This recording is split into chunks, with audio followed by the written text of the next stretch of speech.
So this is going to be a new series that I want to try out called Game Glitching. I am very much into game development and I am trying to learn it as much as I possibly can. And I wanted to see what I could learn about Call of Duty Black Ops Cold War's campaign by simply playing it.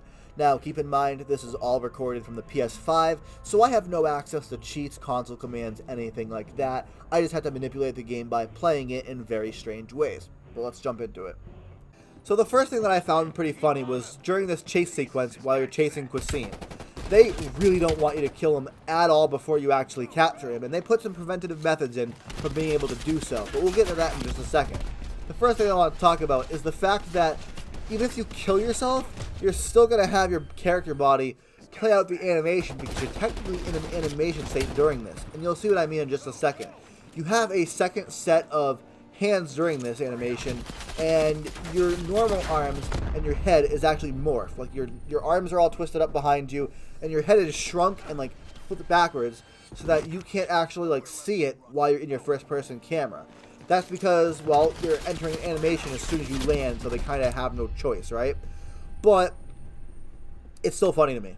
Regardless, the next thing I want to talk about is the fact that they don't want you to kill him at all, even with a grenade.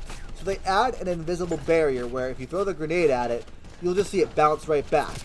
But there is a small window where if you bypass that invisible barrier, just before you actually land on the ground and the grenade despawns, you can throw the grenade at him and have it land at his feet. The thing is, it won't even phase him. Yet Russell Adler over here, Badass McGee, can just one-punch him. Like, he turns into Mike Tyson or Muhammad Ali, ready? Just walks right up to him, after the grenade just nails him, boom! Like, what? What? A grenade doesn't even phase him. This man has like an iron fist or some shit. But, yeah, no, in case you're wondering, they also just, have Woods and Adler kill these guys off, basically. That's how you get rid of those two if you don't kill them. But that's just funny to me, man. That's just hilarious. Now, the next thing that I want to discuss is the Quasim chase sequence. Clearly, Raven Software never thought anyone was going to push through the house this fast, because if you watch Quasim right here, he just poofs out of existence.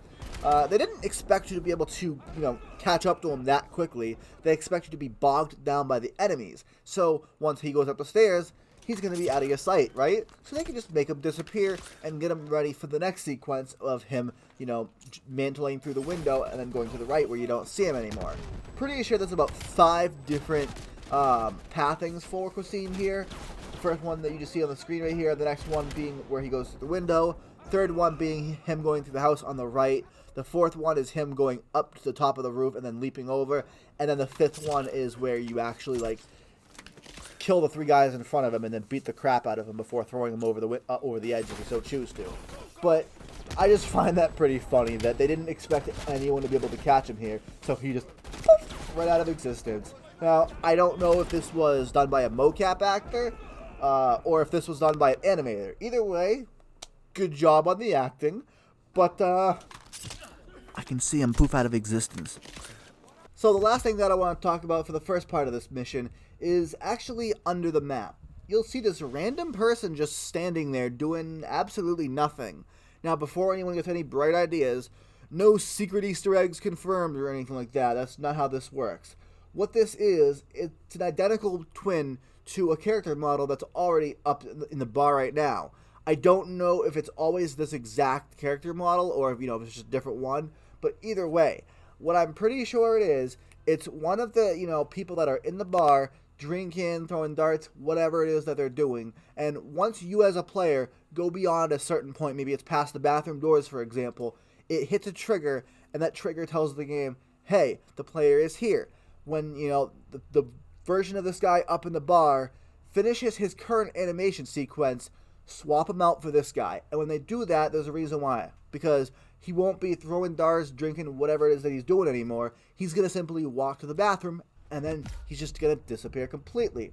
But that's how they do it, because if I was to stay in that bar for so long, he would never actually go to the bathroom or whatever it is that he does. He would just simply stay there, drink, play darts, whatever his animation is set to be. But that's all he would do until the player reaches a certain point. But, again, that is my guess. I don't know 100% if that's the case. And yes, before we actually jump down there, you can see in the distance a bit of the hills or mountains or whatever from the airport section of this mission. Essentially, they have called out the airport until you are playing on that. There is no reason for it to actually appear until you're down there, because number one, it's geographically speaking not even in the same location. So if a player were to see that while on top of Qasim's roof, for example, that would be a problem. Number two, having two completely different areas loaded in at once when a player is only able to see one is completely useless, and it tanks performance. I mean, you're shooting for what, 60 FPS on a PS5? If they were to have that airport loaded while you were running on Qasim's roof, you might only hit 30 to 45 FPS, for example. So they completely cull that out until it is absolutely necessary, aka when that cutscene plays after you beat the shit out of Qasim. During that cutscene, they deload the entirety of Qasim's area and they load up the air section. It just looks like a portion of the airport section has peeked through the skybox or whatever and is able to be seen, but that's all it is. Now, let's actually jump down to that airport. Now, with this, I don't even know what to say, honestly. I have seen some really stupid AI in my time. But this guy right here, these dudes in general, take the fucking cake. Holy hell, dude. Like, the Ghost or the Fish AI in Call of Duty Ghosts were more responsive and more attentive than these guys. Like, actually. I put my laser in this man's face, and he doesn't bat an eye, while I'm standing 20 feet away from him. I'm standing on this elevated position, jumping around all willy-nilly. None of them bat an eye. The second I drop down, I'm instantly there. So don't worry, Woods. You guys can come over and just do nothing, because they're not going to notice you anyways. Like, this actually physically hurt me when I was, looking into this, because I just couldn't believe how blind these dudes were. They were blinder than any of the characters on Bird Box, or whatever that movie is. But this was just funny to me. I don't even know how. I couldn't even replicate this or reproduce this. I really couldn't. I just fell into the map. But, oh, dude, the stupidity levels of those AI in particular just really hurt my brain, man. Now, on a less angry note, I just wanted to showcase this. The reason they use the bullet cam is because no matter what angle you try to shoot them from, it's always going to miss and hit the other dude. That's just how the game is programmed. Now, this next thing is pretty funny to me. If you're able to actually watch him go to the back here, you'll notice that he just phases through the door like the door doesn't even exist for him. He's freaking cast with a damn ghost or something. I just thought that's funny. But yeah, another thing is, just after he phases through that door, you'll see two of his disciples just kind of spawn in out of nowhere, which is kind of funny. You're not really supposed to see that, but yeah, two of his disciples just boop, right into existence. And another fun fact, if you actually get too close to the plane while it is idle, it will immediately kick into speed. Now, another fun fact is that if you actually try to chase the plane down on foot, you will get a mission fail. It's about 5 seconds after, your vehicle that you're supposed to get into ends, but you will mission fail. They just don't want you running after that thing at all. They want you getting in that vehicle and chasing after them, because obviously that's the sequence. But what's interesting about this sequence in particular is, number one, the guys that are now in the cargo plane, while they were killable before, two new ones will spawn in, and these ones are not killable. You cannot kill them no matter what. They want you to focus your attention on the guys and the vehicles on the left and the right hand side. And if I kill the guy on the left hand side, causing the whole vehicle to blow up, you'll notice right behind this bush right here, wait for it, and boop, right into existence. He'll just spawn right in. But he will not do that if you don't kill them first. Same with the right hand side. If you don't kill either of them, no new ones can spawn in, but they'll also light your vehicle up and blow you up, so you'll probably die. The speed at which that happens depends on your difficulty, but yeah, that's just how they keep on repeatedly coming after you. And each one of the bushes or one of the light spots is where they conceal the respawn. So like that little light on the left hand side right there is kind of one of those concealment spots. That way it's a little harder to notice. But right there, here it comes, and boop, right into existence.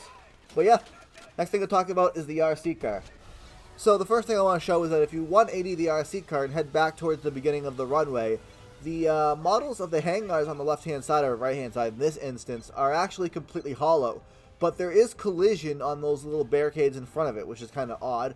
And the other thing to note is that the beginning of the runway where the bad guys were, they will actually remain there if you don't kill them at all, and they'll just be doing nothing but standing there, which is kind of funny. So the last thing that I want to talk about is the RC blowing up the plane, because this was very well done. There is really good logic set in place, and if you don't do this correctly, you will mission fail just like that every single time. Now, there are a couple ways that you can mission fail this. Obviously, if the RC car gets blown up, or if your RC car gets ran over by these vehicles too many times, or even if you blow up the RC car underneath the right or left wing, or even too far in front or too far in back. You actually have to blow up the RC car directly under the plane. Otherwise, you will get a mission fail. It'll tell you, he escaped. Oh well. And you have to try again.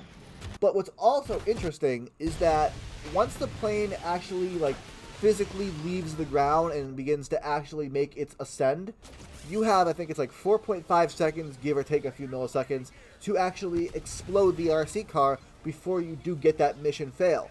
But what's funny is, if you do explode the RC car at the last millisecond when the plane is kind of obviously off the ground, you transform back into, or not transform, but you go right back to your character's point of view, but you no longer have control, because as soon as you blow up the plane, you're entering cutscene mode. And if you look closely enough at the plane, it is actually back grounded, but it's starting to go up, but obviously it only goes up, a couple feet or whatever, because it's going boom. But they did a really good job on this plane segment. I mean, obviously, it's a pretty high featured moment in the campaign. They used it for the advertising, if I remember correctly. So obviously they wanted to put a lot of detail work into this. But yeah, you can go pretty far down the runway, but it'll just tell you he escaped. I just thought that was pretty funny. But that's going to do it for this video, guys. If you did enjoy it, feel free to leave a like rating. It does tell me that you enjoyed it. And if you want to see more content from me, hit that subscribe button so that you know when my next video does go up. If you have any questions or concerns, comments in general, or special requests for things for me to do in this game, leave those in the comments down below as well. But other than that, thanks for watching. My name is TJ, and I will see you all in the next video, hopefully.